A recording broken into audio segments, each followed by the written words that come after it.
Hello दोस्तों, एरोडाइट classes में आपका स्वागत है। साथियों, यहाँ पर हम संविधान के विषय में चर्चा कर रहे हैं। संविधान के बारे में जान रहे हैं कि एक्चुअल में संविधान क्या है, और हम इस जो संविधान को पढ़ रहे हैं वो बेसिकली यहाँ पर हम पीसीएस लेवल को कवर कर रहे हैं। साथियों, अगर आप हमारी जो प्लेलिस्ट है उनको पूरी तरह से देखना चाहेंगे तो आपका कोई भी कंपटीशन में, किसी भी कंपटीशन में जो है इस यहाँ से जो है विद अ सिंगल क्वेश्चन, आपका एक भी सिंगल क्वेश्चन जो है वो बाहर नहीं जाएगा। साथियों, तो यहाँ पर जो हम फंडामेंटल राइट के विषय में पढ़ रहे थे साथियों, किसके?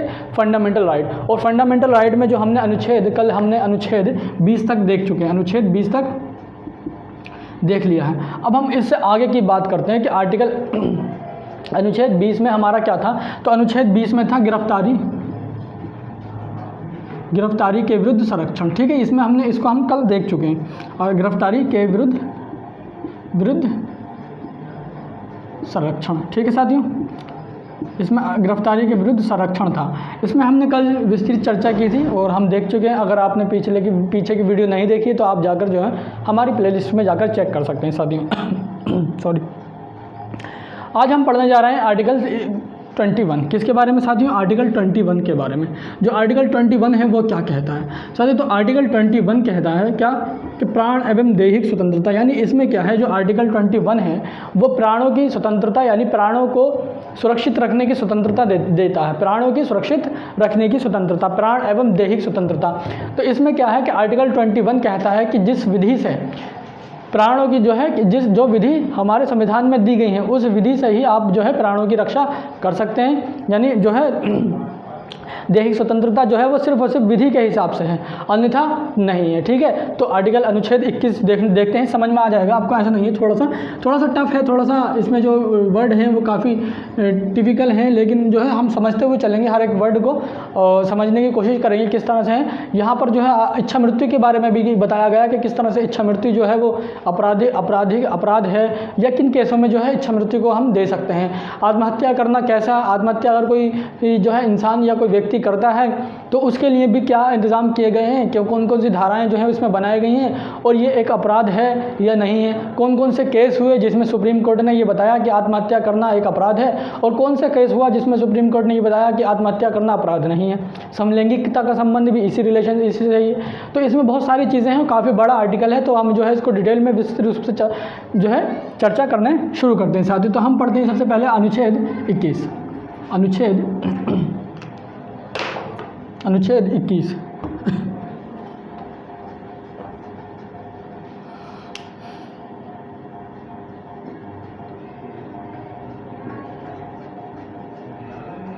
अनुच्छेद 21 क्या कहता है? तो सब मोटे तौर पर छोटे जो एग्ज़ाम होते हैं जैसे SSC, MTS का, UPSSC, PAT, जितने भी एग्ज़ाम होते हैं इनमें सबसे पहले क्वेश्चन ही पूछता है कि जो आर्टिकल होते हैं उनको मिलाने के लिए दे देता है। काफ़ी सारे आर्टिकल आपको दे देगा फंडामेंटल राइट के, और वो आर्टिकल क्या करेगा, आपको कहेगा कि इनको मैचिंग कीजिए। ठीक है साथियों, क्या करना है? मैचिंग करना है। तो अनुच्छेद जो 21 है उसका क्या कहता है? वो प्राण एवं दैहिक स्वतंत्रता, प्राण एवं दैहिक स्वतंत्रता, प्राण एवं दैहिक स्वतंत्रता, यानी प्राणों के लिए आपको स्वतंत्रता देता है कि आपको प्राणों की रक्षा जो है वो किस तरीके से करना है। ठीक है साथियों, तो इसमें पॉइंट नोट करते चले जाएंगे आप। पॉइंट नोट क्या करना है? किसी भी व्यक्ति को, ठीक है साथियों, किसी भी व्यक्ति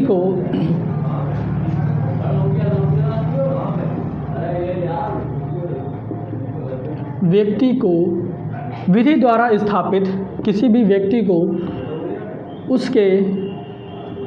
उसके प्राण, विधि द्वारा स्थापित उसके प्राण एवं दैहिक स्वतंत्रता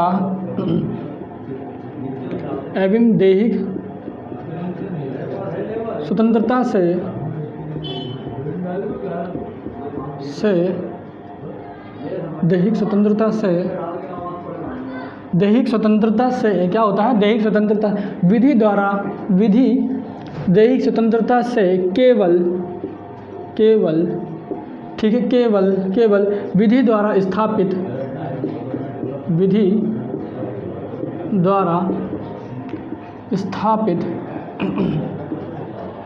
विधि द्वारा, यानी क्या है कि केवल विधि द्वारा, केवल विधि द्वारा, सिर्फ और सिर्फ कौन सी एक विधि है, जो विधि क्या है बनाई गई है, विधि द्वारा स्थापित प्रक्रिया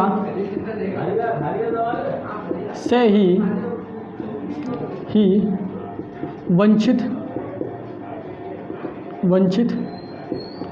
किया जा सकता है, किया जा सकता है, अन्यथा नहीं,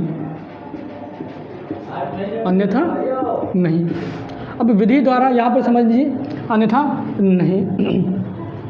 यानी कोई भी व्यक्ति है, क्या है, कोई भी व्यक्ति है, उसके प्राण जो है और दैहिक स्वतंत्रता जो है वो किसके द्वारा है, तो जो कानून बनाए गए हैं, जो प्रोसेस कानून में बताया गया, उस प्रोसेस के हिसाब से ही जो है उसको स्वतंत्रता दी जा सकती है और अन्यथा नहीं दी जा सकती। ठीक है, यही कहा गया हमारा आर्टिकल 15 में, प्राण एवं दैहिक, ठीक है, दैहिक स्वतंत्रता विधि द्वारा वंचित प्रक्रिया वंचित से ही वंचित कर सकता, अन्यथा नहीं। ठीक है, अब हम इसमें दो चीज़ें हैं साथियों, क्या हैं, दो चीज़ें हैं, एक तो विधि द्वारा स्थापित प्रक्रिया, एक तो ये क्या है, विधि द्वारा स्थापित प्रक्रिया। पहले समझने की कोशिश करते हैं कि विधि द्वारा स्थापित प्रक्रिया क्या है। विधि द्वारा स्थापित प्रक्रिया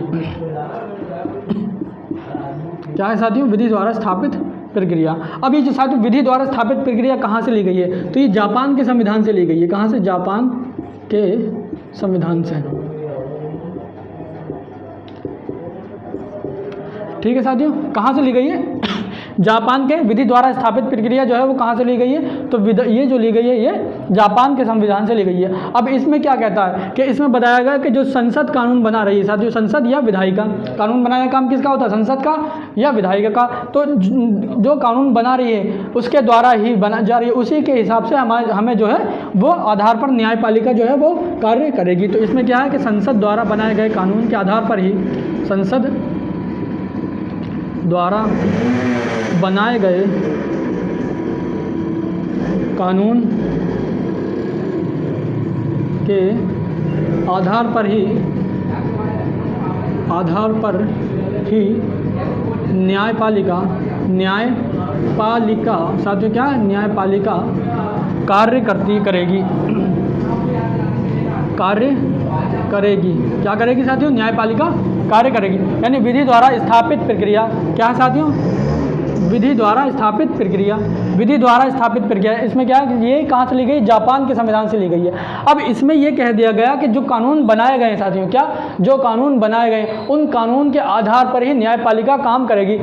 किसके आधार पर, जो विधि के द्वारा स्थापित प्रक्रिया है। यानी इसमें यह नहीं कहा गया कि जो कानून है उसी के आधार पर ही आपको काम करना, ये तो कहा गया, लेकिन जो विवेकाधीन है, विवेकाधीन शक्ति है किसकी, न्यायपालिका की, यानी वो अपना तर्क का इस्तेमाल इसमें नहीं कर सकती। जैसा कानून बना दिया गया वैसा ही काम करना है। कानून में कह दिया गया चोरी करने के लिए क्या मृत्युदंड दिया गया या 5 साल की सजा दी गई है, तो न्यायपालिका उतना ही काम करेगी, अपना विवेक का इस्तेमाल नहीं करेगी। तो ये इसमें क्या है, तो विधि द्वारा स्थापित प्रक्रिया, ये जो विधि द्वारा स्थापित प्रक्रिया है ये पूछी जाती है कौन से संविधान से, किस देश के संविधान से ली गई है, जापान के संविधान से ली गई। संसद द्वारा बनाया गया कानून, इस पर ही न्यायपालिका जो है वो कार्य करेगी। ठीक है, तो इस तरह से ये हो गया। अब हम बात करते हैं इसकी, आप स्क्रीनशॉट ले लीजिए साथियों।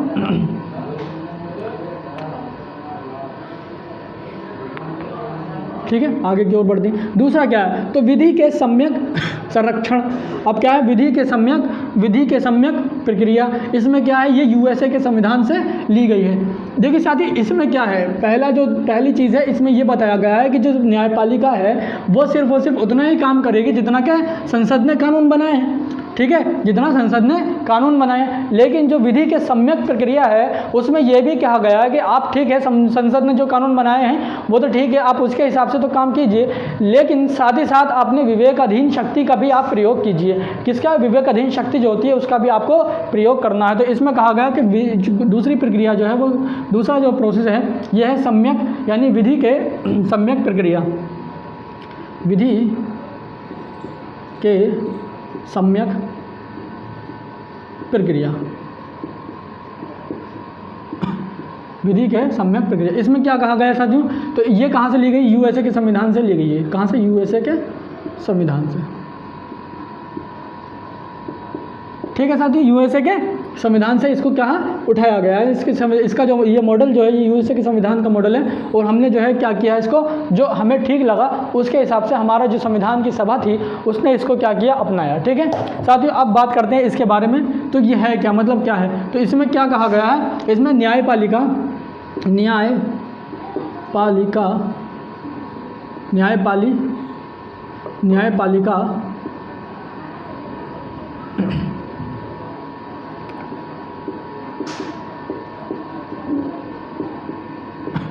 क्या होती है साथियों, न्यायपालिका। जो न्यायपालिका है, न्यायपालिका विधि के साथ साथ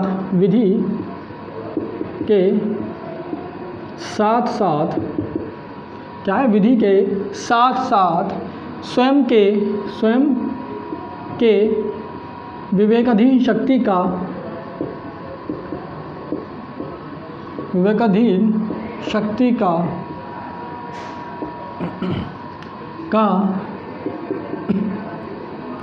का भी प्रयोग करेगी। क्या करेगी, विवेकाधीन शक्ति का भी प्रयोग करेगी। यानी इसमें क्या है, देखिए ये जो जापान से लिया गया था संविधान में विधि द्वारा स्थापित प्रक्रिया, इसमें कहा गया कि सिर्फ आप जो है संविधान जो बनाया गया उसी के हिसाब से काम कीजिए, आपको ज़्यादा दिमाग लड़ाने की ज़रूरत नहीं है, न्यायपालिका से यहाँ पर कहा गया।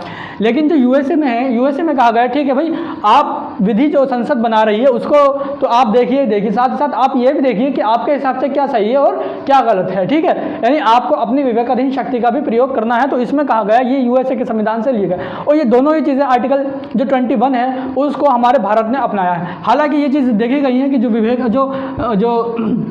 हमारा भारत का संविधान है उसमें भी कहीं पर ये बात नहीं कही गई है कि आप जो है विवेकाधीन शक्ति का प्रयोग कीजिए। लेकिन कुछ मामलों में कुछ केसों में जो है वो ये देखा गया कि जो सुप्रीम कोर्ट होता है वो अपनी विवेकाधीन शक्ति का भी प्रयोग करता है। ठीक है साथियों, तो दोनों चीज़ों को अपनाया गया है। लेकिन यह है ठीक है, संविधान कहाँ से लिया गया, जापान के और यूएसए के संविधान से लिया गया। अब साथियों एक केस आया, ए.के. गोपाल केस। कौन सा केस साथियों, ए.के. गोपाल केस। इस ए.के. गोपाल केस में आर्टिकल जो 21 है, आर्टिकल 21, इस आर्टिकल 21 में जीने के अधिकार में मरने का अधिकार भी शामिल जो है बताया गया, जो हमारा ठीक है। अब इसको रफ करते हैं, आगे एक बार बात करते हैं। ठीक है साथियों,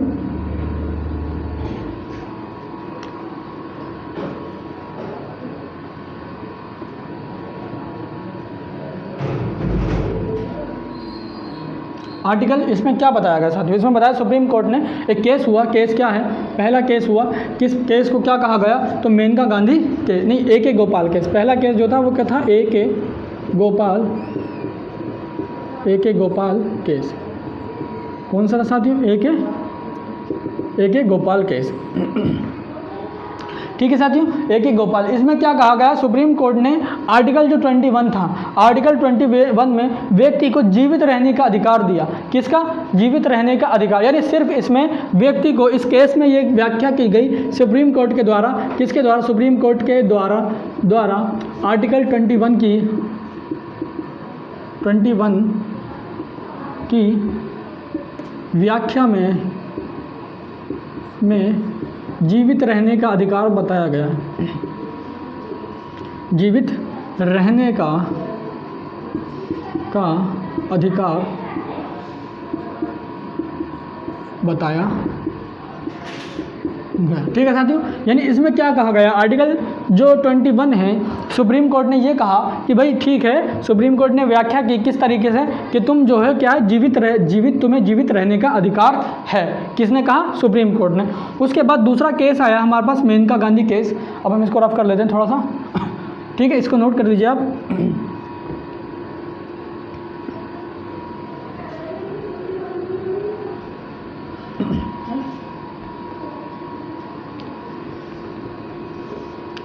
ठीक है, इसको भी रफ कर देते हैं। तो ये तो हो गया हमारा ए.के. गोपाल केस। ये पहला केस था जो कि आर्टिकल 21, क्योंकि आर्टिकल 21 जो है वो इतना मतलब कॉम्प्लिकेटेड है कभी कभी कि सुप्रीम कोर्ट इसको व्याख्या टाइम पर करता रहता है। इसमें बहुत सा अधिकार है साथियों, एक चीज़ ऐसा ही नहीं है सिर्फ दैहिक प्राण एवं दैहिक का अधिकार है, स्वतंत्र अच्छे तरीके से मरने का अधिकार भी इसमें दिया गया है कि एक गरिमापूर्ण जीवन जीने का अधिकार भी है, किस तरह से एक जो व्यक्ति है उसमें गरिमापूर्ण जीवन जी सकता है। शिक्षा पाने का अधिकार, बहुत सारी चीज़ें साथियों इसमें समाई हुई हैं। ठीक है, आइए देखते हैं। तो आर्टिकल हमने जो केस देखा, केस कौन सा था, ये था हमारा मेनका गांधी, ये था हमारा AK गोपाल केस। कौन सा था, AK गोपाल केस। अब हम बात करते हैं दूसरा मेनका गांधी केस, मेनका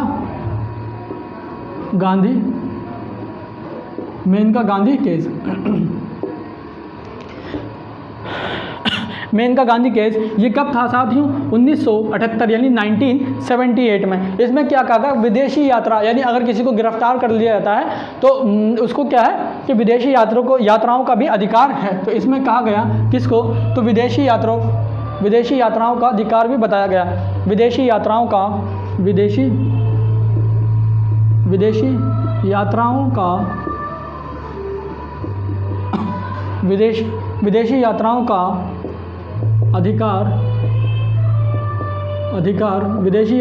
यात्राओं का अधिकार भी है। ठीक है, जो लेकिन कैसे, विधि के अनुसार हर काम हो सकता है, लेकिन कैसा होगा, विधि के अनुसार होगा। विधि का प्रोसेस जो है उसके अनुसार ही काम किया जाएगा, अन्यथा वो काम नहीं होगा। ठीक है साथियों, तो जो विदेशी यात्राएं हैं वो किस में अधिकार बताया गया, तो वो कौन सा केस था, तो वो था मेनका गांधी केस 1978। कौन सा, 1978।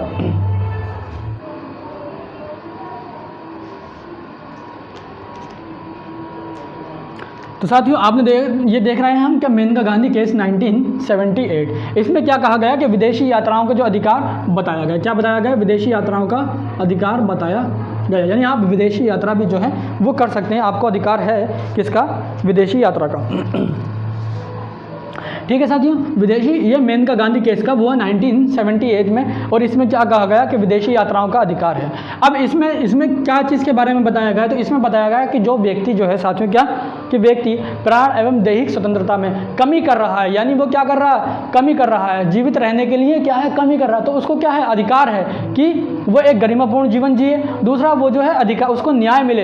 यानी अब ऐसा नहीं है कि जो संविधान है, अगर कोई व्यक्ति जो है मरना चाह रहा है तो उसको क्या कर, अभी यहाँ पर जो है आत्महत्या के मामले में सुप्रीम कोर्ट ने कुछ नहीं कहा, इसकी व्याख्या भी नहीं की गई है। अभी हम आगे की ओर देखेंगे किस तरह से सुप्रीम कोर्ट जो है वो आत्महत्या को पहले तो जो है सही ठहराता है, यानी एक केस होता है उसमें जो है आत्महत्या को सही ठहरा दिया था, और उसके बाद एक दूसरा केस होता है 2 साल बाद या 5 साल बाद, तो उसमें जो है आत्महत्या को गलत ठहरा दिया था। लेकिन यहाँ पर अभी आत्महत्या का कोई भी कॉन्सेप्ट नहीं आया, तो सुप्रीम कोर्ट ने इस तरह की यहाँ पर कोई भी व्याख्या नहीं की। लेकिन कोई व्यक्ति अगर चाह रहा है तो विदेशी यात्राओं का तो अधिकार है उसको, जो अगर वो प्राण एवं दैहिक स्वतंत्रता में कमी करना चाहता है, ठीक है साथियों, क्या करना चाहता है, कमी, तो उसको विदेशी यात्राओं का अधिकार दिया गया। और दूसरी बात यहाँ पर कहा गया कि जो व्यक्ति जो है अपने प्राण एवं दैहिक स्वतंत्रता में कमी करना चाह रहा है, यानी ज़िंदगी को कम करना चाह रहा है, तो उसके लिए क्या है, एक वो गरिमापूर्ण जीवन जिए। गरिमापूर्ण यानी उसको न्याय मिले पूरी तरह से, ठीक है, क्या मिले, एक न्याय मिले और दूसरा गरिमापूर्ण, 2 वर्ड का यहाँ पर यूज़ किया गया, गरिमापूर्ण जीवन का, और दूसरा न्याय उसको पूरी तरह से मिलना चाहिए। तो क्या है इसमें दूसरा पॉइंट में क्या लिखा गया, जो व्यक्ति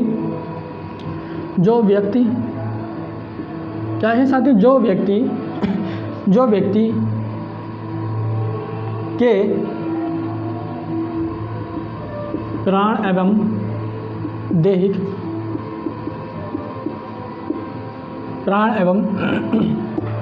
दैहिक स्वतंत्रता में कमी, प्राण एवं दैहिक स्वतंत्रता में कमी कर रही है, जो विधि, यहाँ पे साथियों विधि लिखिए, जो विधि, ठीक है, व्यक्ति के जो विधि व्यक्ति के प्राण एवं दैहिक स्वतंत्रता में कमी कर रही है, ठीक है, यानी उसके अधिकारों को छीन रही है, ठीक है। तो सुप्रीम कोर्ट ने इस केस में ये व्याख्या की कि जो विधि व्यक्ति के प्राण एवं दैहिक स्वतंत्रता को क्या करी, छीन रही है, उसमें क्या है, व्यक्ति को स्वतंत्रता को कमी कर रही है, उसे उचित क्या करना है, उसे उचित तर्क संगत, ठीक है, यानी जो हमने पीछे के कॉन्सेप्ट देखा, जो पीछे चीज़ें देखी, कैसी 2 चीज़ें, सम्यक प्रक्रिया और दूसरी क्या थी हमारी, कौन सी प्रक्रिया थी, स्थापित प्रक्रिया, विधि के सक्षम स्थापित प्रक्रिया, दोनों चीज़ें। तो इसमें इस केस में 1978 का थोड़ा सा कॉम्प्लिकेटेड है साथियों, समझने की कोशिश कीजिए कि जो विधियाँ हमने पीछे देखी, उन विधियों के हिसाब से जो विधि भी दैहिक स्वतंत्रता में कमी कर रही है, ठीक है, उस विधि को उचित तर्क के हिसाब से, कैसे, संविधान ने यहाँ पर पहली बार अपनी तर्क का इस्तेमाल किया, यहाँ पर हमारे संविधान में लिखा हुआ नहीं है कि आप तर्क का भी इस्तेमाल कीजिए, जो विधि संसद के द्वारा बना दी गई है आप उसी पर काम कीजिए, ठीक है। लेकिन ये क्या है कि यहाँ पर कहा गया कि उस जो विधि स्वतंत्रता में कमी कर रही है उसे उचित तर्क के हिसाब से क्या करना है, हिसाब से डील करना है, और जो व्यक्ति है उसे क्या करना है, न्याय देना है। यानी यहाँ पर कहा गया क्या देना है, न्याय देना, उसे उचित तर्क के हिसाब से, उचित तर्क क्या है, उचित तर्क के अनुसार न्याय मिलना चाहिए। क्या मिलना चाहिए, न्याय मिलना चाहिए, ठीक है साथियों, न्याय मिलना चाहिए। अर्थात इसका जो निष्कर्ष निकल कर आया, इसका निष्कर्ष ये निकल कर आया कि व्यक्ति को गरिमापूर्ण जीवन जीने का अधिकार है। व्यक्ति को क्या है भाई, जीवन जीने का अधिकार। कैसा है, यहाँ पर ये देखिए कहा गया कौन से केस में, यहाँ पर पहली बार, इससे पहले जो केस हुआ था किसका, AK गोपाल केस में, उसमें ये नहीं कहा गया था कि आप जो है संविधान में तर्क का इस्तेमाल कीजिए। लेकिन 1978 में जो मेनका गांधी केस हुआ, और उस मेनका गांधी केस में ये कहा गया कि पहले तो आप विदेशी यात्राओं का अधिकार जो है आपको दिया गया, ठीक है, आप विदेशी यात्रा कर सकते हैं, ठीक है। दूसरा ये बताया कि जो विधि व्यक्ति के प्राण एवं दैहिक स्वतंत्रताओं में कमी कर रही है, जो कंट्रोल करने की कोशिश कर रही है व्यक्ति के प्राण एवं दैहिक स्वतंत्रताओं को, उसके अनुसार क्या न्यायालय क्या चाहिए, उसको न्यायालय को चाहिए कि उचित तर्क के हिसाब से, यहाँ पर साथियों देख लीजिए, उचित तर्क के हिसाब से उसे न्याय मिलना चाहिए, ठीक है। तो ये था हमारा कौन सा, मेनका गांधी केस। अब एक तीसरा केस हम देखते हैं जिसमें ठीक है, श्रीपति देबुल प्रसाद केस, जो कि 1987 में हुआ था, और मुंबई केस भी इसे महाराष्ट्र केस या मुंबई केस के नाम से भी जाना गया।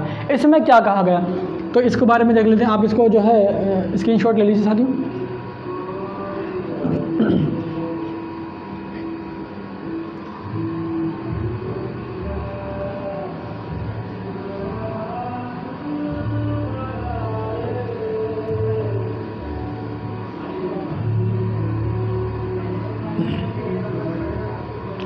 ठीक है साथियों, तो ये हो गया हमारा। अब हम बात करते हैं कौन सा, श्रीपति देबुल केस, श्रीपति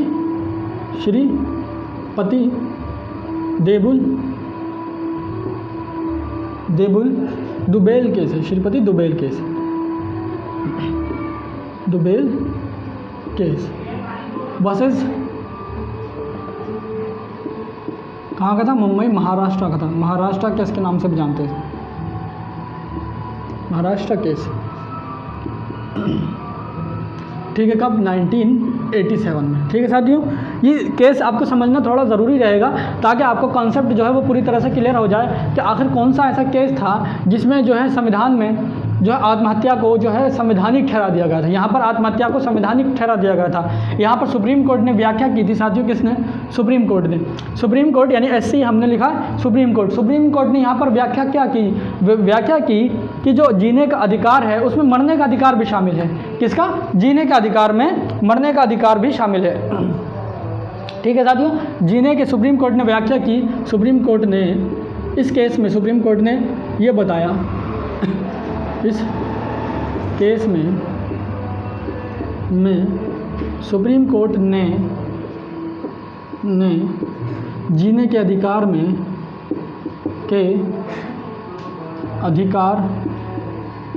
जो जीने का अधिकार था, अधिकार में मरने का अधिकार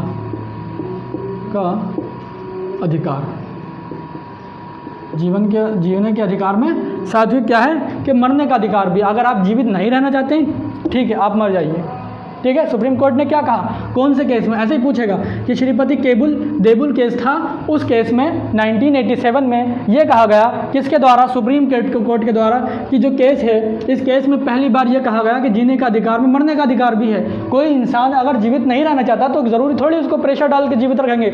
सुप्रीम कोर्ट ने यहाँ पर कहा पहली बार कि जो है सुप्रीम कोर्ट ने क्या कहा कि जीने का अधिकार में मरने का भी अधिकार है। यानी यहाँ पर क्या किया गया, आत्महत्या को वैध ठहराया गया। क्या कहा गया, आत्महत्या आत्महत्या को वैध ठहराया गया।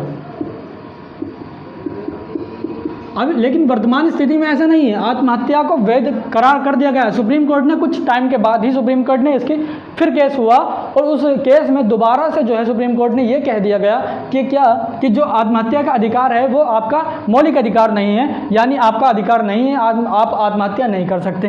ठीक है, तो ये है आत्महत्या को यहाँ पर वैध ठहराया गया। जो आईपीसी की धारा थी, कौन सी? आईपीसी की धारा 309 जो थी, कौन सी? आईपीसी की धारा 309। आईपीसी की धारा 309, कौन सी? 309। इस 309 में क्या था? आत्महत्या को अवैध करार किया गया था, है ना। इस आत्महत्या के बारे में बताया गया था इसमें, आत्महत्या को,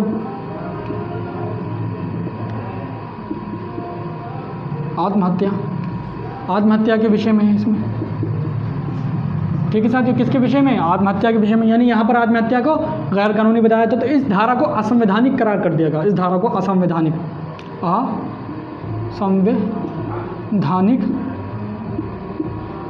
बताया गया। सुप्रीम कोर्ट ने इतने निर्णय लिए। क्या निर्णय लिए? कौन सा केस था? श्रीपति दुबेल केस, महाराष्ट्र केस था 1987 में। यहाँ पर पहली बार ये कह दिया गया कि जो मरने का जीने का अधिकार है उसमें मरने का अधिकार भी शामिल है। ठीक है साथियों, और आत्महत्या जो है वो उसको वैध ठहरा दिया गया। आईपीसी की धारा 309 है उसके विषय में बताया गया कि इसमें बताया गया था आत्महत्या के विषय में। आत्महत्या जो है इसको भी असंवैधानिक करार कर दिया गया साथियों। क्या? असंवैधानिक करार कर दिया गया। अब एक केस होता है कब? 1999 में। चाहे तो इसका स्क्रीनशॉट ले सकते हैं साथियों आप। आगे की बात करते हैं। ठीक है, कौन सा केस होता है? तो केस होता है पी रत्नाम केस। कौन सा? पी रत्नाम केस 1999 में। और इस केस में दोबारा से यहाँ पर कितना हुआ? 300, यानी 13 साल के बाद 87 में ये केस हुआ और उसके बाद 13 साल के बाद एक दोबारा से केस किया गया पी रत्नाम, यानी 13 साल तक जो है आत्महत्या को वैध करार कर दिया गया था, 13 साल तक के लिए। फिर उसके बाद जो है पी रत्नाम केस हुआ और उस पी रत्नाम केस में आत्महत्या को अवैध करार दे दिया गया और वो केस अब जो है उसी के हिसाब से आज भी अब जो है आत्महत्या अवैध है, यानी असंवैधानिक है। उसका कोई संविधान में जो है असंवैधानिक है, मतलब उसका कोई भी जो है वो मौलिक अधिकारों से बाहर कर देगा। आपको जीना है तो जीना है, आप किसी कीमत पर मर नहीं सकते। तो ठीक है, यहाँ पर देखते हैं हम P Ratnam versus P Ratnam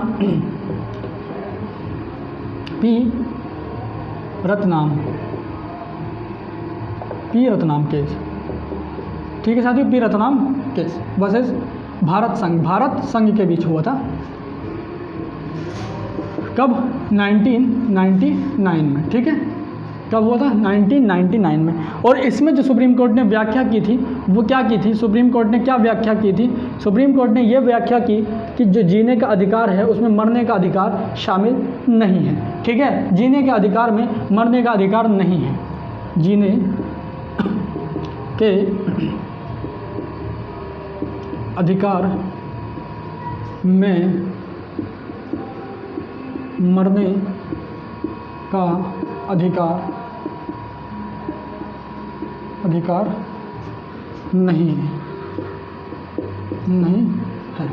ठीक है, क्या कहा गया कि जो जीने का अधिकार है उसमें मरने का अधिकार साथियों आपको नहीं है। क्या है? जीने का जो है अधिकार, मरने का अधिकार शामिल नहीं है। अर्थात आत्महत्या एक अपराध है। आत्महत्या एक अपराध है। जो आत्महत्या है वो क्या है साथियों? एक अपराध है।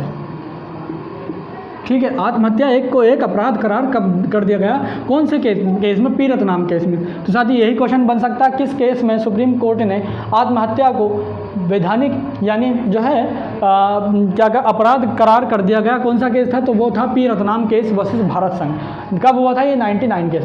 और कौन सा केस था जिसमें संविधान में ये कह दिया गया था, सुप्रीम कोर्ट ने ये कह दिया था कि जो आत्महत्या है वो वैध है, यानी उसको आत्महत्या कर सकते हैं, जीने के अधिकार में मरने का अधिकार शामिल है। तो ये केस था हमारा कौन सा?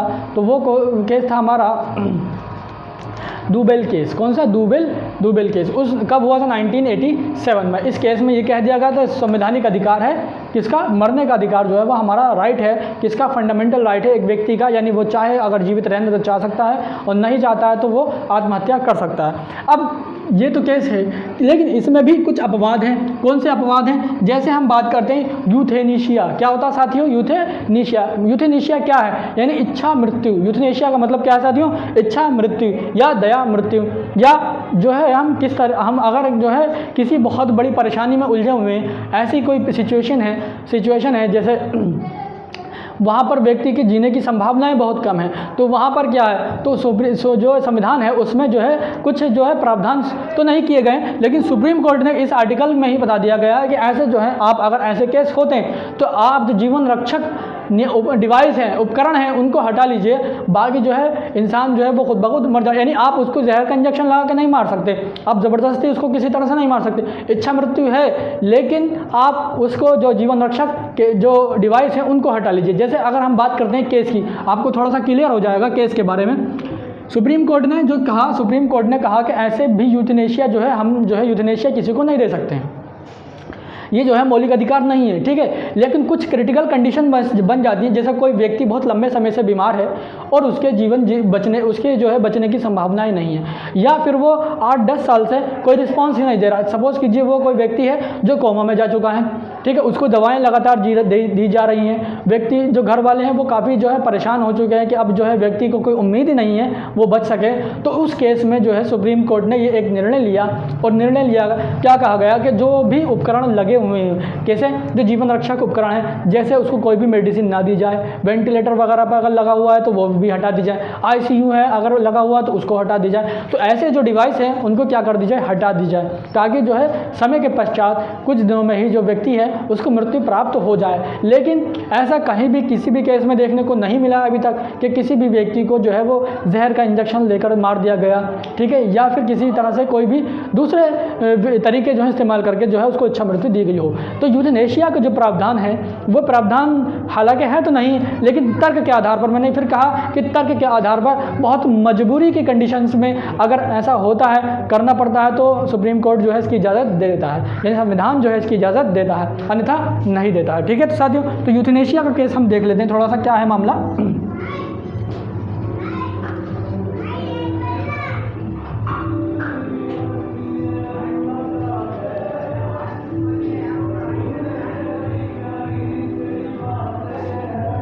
कौन सा केस है? यूथेनेशिया का केस।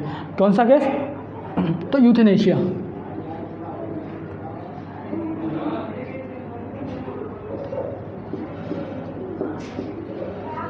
यूथेनेशिया या इच्छा मृत्यु,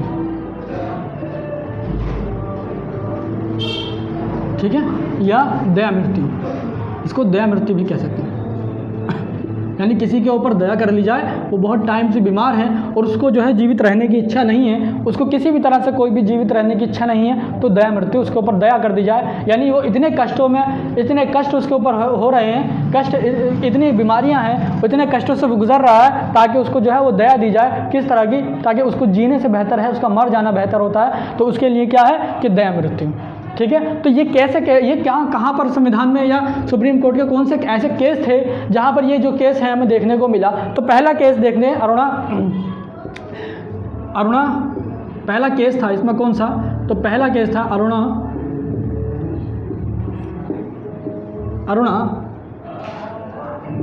शानबाग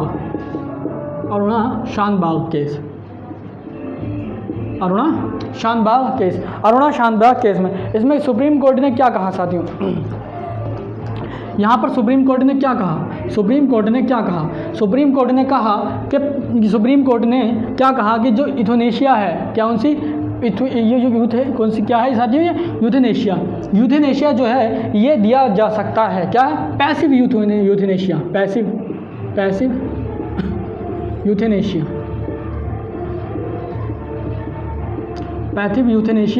दिया जा सकता है,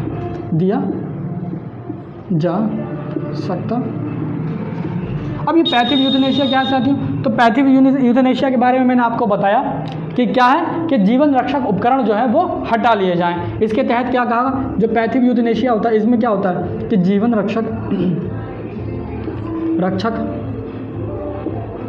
उपकरण हटा लिए जाएं। ठीक है, यानी जीवन रक्षक जो उपकरण हैं उनको हटा लिया जाए। इसमें क्या था साथियों, इस केस में कभी आप जाएं इंटरनेट पर गूगल पर पढ़ें तो ये क्या थी, ये बहुत बीमार थी, यानी 10 साल लगभग एक हॉस्पिटल में नर्स थी और ये जो थी कुछ ऐसा इनको हो जाता है और होने के बाद जो है इनको कोई भयंकर बीमारी होती है जिससे ये कोमा में पहुंच जाती हैं। तो क्या होता है कि 10 साल या 15 साल तक ये जो है लगभग बिस्तर पर पड़ी रहती हैं किसी भी तरह से, और जो होते हैं परिवार वाले भी जो है इनसे आने मिलना बंद कर देते हैं। बहुत टाइम तक सेवा करने के बाद जो है वो मिलना बंद कर देते हैं। तो जो एक पत्रकार होती है, एक जाती है वहाँ पर पत्रकार, तो जाती है तो सुप्रीम कोर्ट में वो रिट जो है सुप्रीम कोर्ट में एक याचिका दायर करती है और याचिका दायर में यहाँ पर इनको इच्छा मृत्यु की अपील करती है कि इनको जो है ये बहुत ही दर्द में मुब्तला है, इससे बेहतर है कि इनका जो है इच्छा मृत्यु दी जाए। तो यहाँ पर सुप्रीम कोर्ट ने कहा कि इस केस को तो हालांकि खारिज कर दिया गया था, क्यों, क्योंकि उनका कोई भी जो था वो रिलेटिव जो था उसने याचिका दायर नहीं थी, वो एक पत्रकार थी। उस पत्रकार के थ्रू जो था सुप्रीम कोर्ट ने कहा था कि हम जो है आपकी इस याचिका को एक्सेप्ट नहीं कर सकते हैं, क्योंकि आप जो है कोई भी रिलेटिव नहीं है या कोई भी डॉक्टर नहीं है जो आप जो है इतने टाइम से अगर उनकी जो है सेवा कर रही हो तो आपको लगता है तो हम इच्छा मृत्यु दे सकते थे, लेकिन ऐसा नहीं हुआ। फिर सुप्रीम कोर्ट में क्या थी, उनके परिजन या जो डॉक्टर्स थे उन्होंने जो है इसके खिलाफ जो है याचिका दायर की, और याचिका दायर करने के बाद सुप्रीम कोर्ट ने कहा कि ठीक है, अगर आपको ऐसा लगता है तो इच्छा मृत्यु देना ठीक है, तो इच्छा मृत्यु दी जाएगी। लेकिन क्या है कि इच्छा मृत्यु किस तरह से दी जाएगी कि वो अगर हैं बीमार हैं बहुत टाइम से 10 साल से 15 साल से बीमार हैं तो, और उनके अब कोई भी जिंदा रहने की चांसेस बहुत कम है, यानी उनको जो है बस मशीनों की सहायता से एक ऐसी मदद है जैसी मशीनों की सहायता से उनको क्या है जीवित रखा गया। तो ठीक है, उनमें क्या करना कि आप वो उन उपकरणों को हटा लीजिए। क्या करना, पैसिव यूथेनेशिया, यानी उन उपकरणों को हटा दीजिए ताकि जो है ये मृत्यु को प्राप्त हो सके। तो उसको कहा गया कि यूथेनेशिया, पैसिव यूथेनेशिया। ठीक है साथियों, कि पैसिव यूथेनेशिया यानी जीवन रक्षक उपकरण जो है वो हटा दिए गए। ठीक है, तो पैसिव यूथेनेशिया, ठीक है, जो हटा लिए जाए। जो भी उपकरण है या प्राणी है या सिस्टम उपकरण है, अब यहाँ पर प्राणी भी हो सकती है, क्या हो सकता है, प्रणाली सिस्टम, कोई भी एक सिस्टम अगर लगा हुआ है जो कि जीवन की उसकी क्या कर रहा है, रक्षा कर रहा है। जीवन रक्षक, मैंने कहा ना जीवन रक्षक जो जीवन की रक्षा कर रहा है, तो उस सिस्टम को ही हटा दिया जाए ताकि जो है वो इंसान जो है वो मृत्यु को प्राप्त हो सके। तो ये केस था कौन सा, अरुणा शानबाग केस। इस अरुणा शानबाग केस में पहली बार सुप्रीम कोर्ट ने जो है इच्छा मृत्यु का जो है वो के बारे में बताया था कि इच्छा मृत्यु जो है वो दिया जा सकता है। ठीक है, किस केस में, तो कैसे दे सकता है कि जीवन रक्षक जो उपकरण है उनको हटा दिया जाए। ठीक है, अब हम बात कर लेते हैं, ये तो हो गए हमारे इच्छा मृत्यु के केस। अब हम बात कर लेते हैं एक और केस आया जिसमें हम बात कर लेते हैं कौन सा केस था, common cause case. Common cause case में सुप्रीम कोर्ट ने क्या कहा कि व्यक्ति को सम्मान रहित मरने का अधिकार भी है। ठीक है, क्या कहा गया कि सम्मान रहित मरने का अधिकार है। ठीक है, यानी यही चीज़ इसी से रिलेटेड कहा गया कि जो व्यक्ति है यानी अगर वो इच्छा मृत्यु प्राप्त करना चाहता है तो जो है तो उसको एक सम्मान दिया जाना चाहिए। ऐसा नहीं है कि वो एक जो है उसका कोई सम्मान ना हो, ठीक है, उसकी कोई इज्जत ना हो, उसकी कोई रिस्पेक्ट ना हो। तो उसके लिए व्यक्ति इसको जो एक केस किया गया, उस केस में कहा गया कि व्यक्ति जो है उसको इच्छा मृत्यु अगर दी जा रही है तो किस तरीके से दी जाएगी, उसका भी एक सम्मान होना चाहिए। ठीक है, क्या होना चाहिए, सम्मान होना चाहिए, सम्मान। ठीक है, कौन सा, कॉमन केस, ये इसको मिटा दीजिए, कॉमन इसमें ही रहने दीजिए। क्या था इसमें, दूसरा केस था कॉमन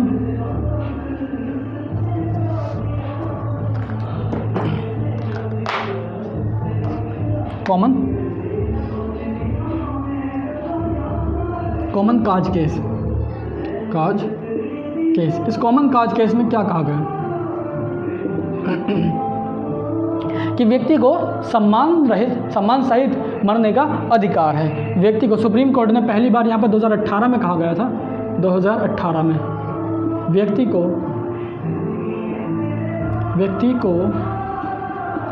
सुप्रीम कोर्ट ने क्या कहा गया, व्यक्ति को किस तरह से सम्मान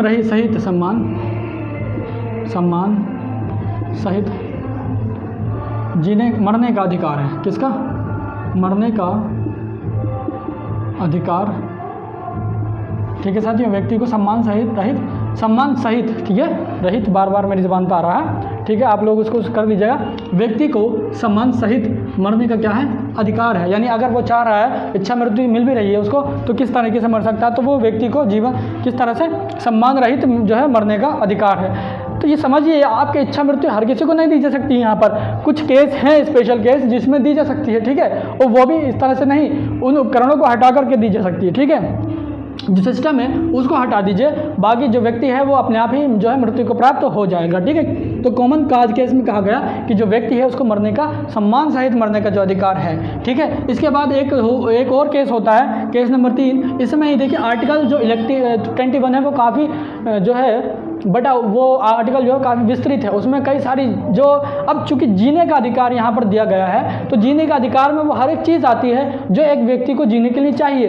तो बहुत सारी चीज़ों के बारे में यहाँ पर बताया भी गया है, और समय समय पर सुप्रीम कोर्ट इसकी व्याख्या करता भी रहता है कि ऐसा कि जीने के लिए क्या ज़रूरत है, शिक्षा है, पानी है, ये सब जीने के अधिकार में ज़रूरत होती है, मौलिक अधिकार है, ये है सब। तो इस तरह से हम शिक्षा का अधिकार भी हम देखते हैं, आर्टिकल 21 का एम है कि किस तरह से जो है शिक्षा का अधिकार जो है वो भी एक जीवन जीने का अधिकार, यानी गरिमापूर्ण। यहाँ पर जो शब्द जोड़ा गया गरिमापूर्ण, ऐसा नहीं है कि कोई जी रहा है तो मतलब उसको कोई शिक्षा ना दी जाए, उसको कामकाज नहीं जाए, उसका सम्मान है भाई, उसको दिया जाएगा, सम्मान है, उसका सम्मान किया जाएगा, गरिमापूर्ण जीवन जिएगा। ऐसा नहीं है कि जानवरों की तरह जिंदगी जी रहा है वो, ठीक है। तो उसका अधिकार है कि वो अगर जीना चाहता है तो सम्मानपूर्ण जिएगा, और मरना चाहता है, इच्छा मृत्यु है उसकी कंडीशंस के हिसाब से, तो उसको मरने का अधिकार भी है, लेकिन कैसा कि वो सम्मान के साथ मरेगा।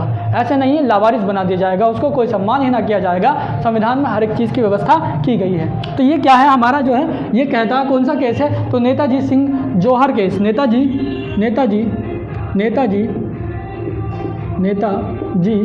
सिंह जौहर केस, नेताजी सिंह जौहर केस। इसमें समलैंगिकता, कौन साथियों, समलैंगिकता, ये कब हुआ साथियों, ये भी हमारा 2018 में हुआ। कब हुआ, 2018 में। और इसमें समलैंगिकता जो है उसको, समलैंगिकता को क्या कहा गया कि ये वैध ठहराया गया। क्या, समलैंगिकता को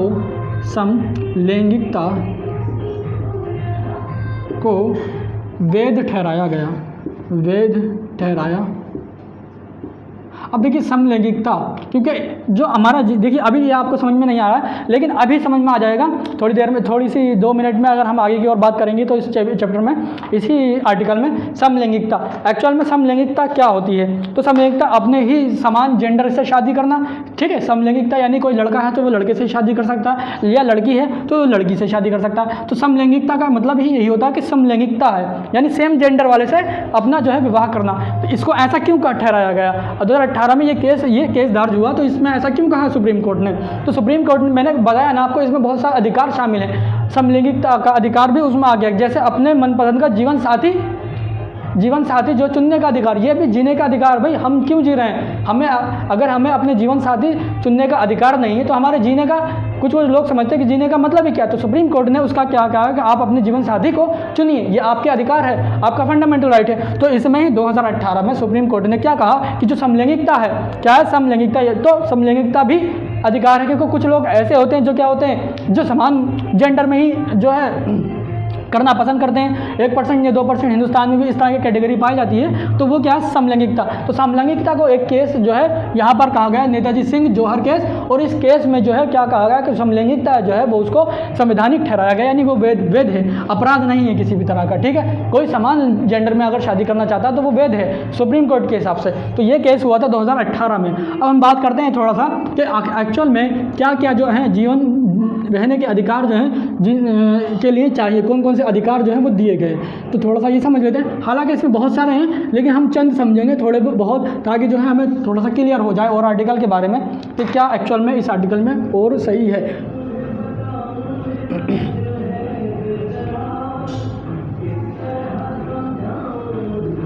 ठीक है साथियों, अगर आपने हमारा चैनल को सब्सक्राइब नहीं किया तो आप हमारे चैनल को सब्सक्राइब कर सकते हैं साथियों, साथ ही हमसे जुड़ सकते हैं, ठीक है। बेल आइकन को भी प्रेस कर दीजिए ताकि आपको लेटेस्ट नोटिफिकेशन जो है वो मिलते रहें साथियों। हम बात कर लेते हैं अन्य बातें इसमें कौन कौन सी हैं, अन्य बातों के बारे में चर्चा कर लेते हैं। अन्य बातें क्या है, अन्य बातें साथियों, नंबर 1 कौन कौन से अधिकार इसमें दिए गए हैं। तो एकांतता का अधिकार, अगर आप एकांत रहना चाहते हैं, आप खामोश रहना चाहते हैं, ठीक है, तो उसका अधिकार भी आपको दिया गया है, एकांतता का अधिकार, एकांतता का अधिकार, एकांतता का अधिकार। नंबर 2 दूसरा इसमें क्या गया है कि निजता का, यानी देखिए ये है, समझ लीजिए निजता का अधिकार, यानी आपकी प्राइवेसी भी जो है आपकी जीवन के लिए जीवन का अधिकार है। भाई अगर आपकी प्राइवेसी जो है, आपकी प्राइवेसी ना रहे, आपकी जो निजी बातें हैं वो आपकी जो सार्वजनिक कर दी जाएं, तो आप कैसा महसूस करेंगे। तो सुप्रीम कोर्ट ने ये कहा कि भाई ठीक है, निजता का जो अधिकार है वो भी जीवन जीने का अधिकार में शामिल है। गरिमापूर्ण जीवन जीने की हम बात कर रहे हैं, तो किस तरह से गरिमापूर्ण जीवन जी सकता है आदमी, जो उसको राइट दिए जाए। ठीक है, तो यह है एकांता का अधिकार। एकांता का अधिकार में भी हम बात कर सकते हो, तो एकांता का अधिकार दिया जाएगा उसको। ठीक है, यानी वो एकांत रहना चाहता है, अकेले रहना चाहता है, तो उसको कोई प्रॉब्लम नहीं है, वो जैसे जीना चाहता है उसको जीने दो। ठीक है, दूसरी बात है निजता का अधिकार, जो है किसी की प्राइवेसी जो है उसको ख़त्म नहीं कर सकते। उसकी प्राइवेट लाइफ में क्या चल रहा है आपको झांकने की ज़रूरत नहीं है। निजता का अधिकार ये उसकी निजी ज़िंदगी है, निजी ज़िंदगी को निजी लाइफ को, प्राइवेसी को आपको झांकने की ज़रूरत नहीं है, आप उसको जो है रहने दीजिए। तो निजता का अधिकार भी शामिल किया गया। तीसरा बात करते हैं शिक्षा का अधिकार। शिक्षा का अधिकार, शिक्षा का अधिकार, तो शिक्षा का अधिकार इसमें क्या कहा है भाई, एक अच्छा जीवन जीना है, अच्छा जीवन जीना है तो आपको शिक्षा भी हासिल करना होगी। तो जब शिक्षा हासिल करेंगे तभी तो आगे पढ़ लिख कर कुछ काम कर सकेंगे, देश के हित में भला करेंगे, तभी तो ये होगा। तो साथियों इसमें कहा गया कि शिक्षा का अधिकार, आपको शिक्षा भी चाहिए। तो ये बताया गया कि अन्य बातों में कि इसके, ये तो हमने पहले डिटेल में चर्चा कर चुके हैं कि क्या क्या चीज़ें जो हैं विधि के समान जो है करना चाहिए, लेकिन और क्या क्या इसमें बहुत सारी चीज़ें हैं कि एक अच्छा जीवन जीने के लिए व्यक्ति को क्या क्या चाहिए होता है। तो एकांता, निजता और शिक्षा। ठीक है, फोर्थ की बात करते हैं, तो वो क्या होता है हमारा, देखिए आगे यहाँ पर क्या, मनपसंद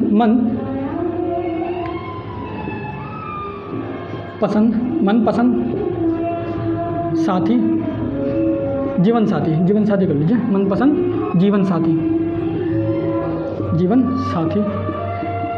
साथी चुनने का अधिकार, जीवन साथी चुनने का अधिकार। ठीक है, मनपसंद जीवन साथी चुनने, यानी आपको अधिकार है कि आप अपनी मर्जी से किसी भी साथी को चुन सकते हैं। तो इसीलिए 2018 में जो जौहर केस हुआ था, उस केस में ये कहा गया था समलैंगिकता को संवैधानिक ठहरा दिया गया। ठीक है, क्योंकि कुछ लोग जो होते हैं वो अलग होते हैं, डिफरेंट होते हैं, उनको ज़रूरत नहीं होती है डिफरेंट जेंडर में जो है शादी करने की या दूसरे जेंडर को चुनने के लिए, वो चाहते हैं कि हम सेम जेंडर को चुन लें। ठीक है, तो इस तरह से जो है मनपसंद जीवन साथी चुनने का जो अधिकार है, ये भी हमारा जो है इसमें शामिल किया गया। 5 की अगर हम बात कर लेते हैं साथियों, और कौन सा है, तो वो है शांति का अधिकार। किसका, शांति का अधिकार, शांति का अधिकार। बस जल्दी जल्दी लिख लीजिए, अब इसमें काफ़ी लंबी वीडियो हो रही है साथियों। शांति का अधिकार। ठीक है, 6 की अगर हम बात कर लेते हैं तो वो कौन सा है, स्वच्छ जलवायु का अधिकार, स्वच्छ जलवायु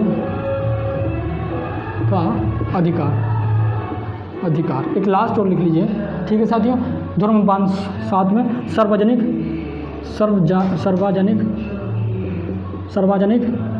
धूम्रपान के विरुद्ध सार्वजनिक धूम्रपान के विरुद्ध का अधिकार। अब ये सार्वजनिक अधिकार विरुद्ध क्या अधिकार, मतलब कोई भी व्यक्ति सार्वजनिक स्थान पर धूम्रपान नहीं कर सकता।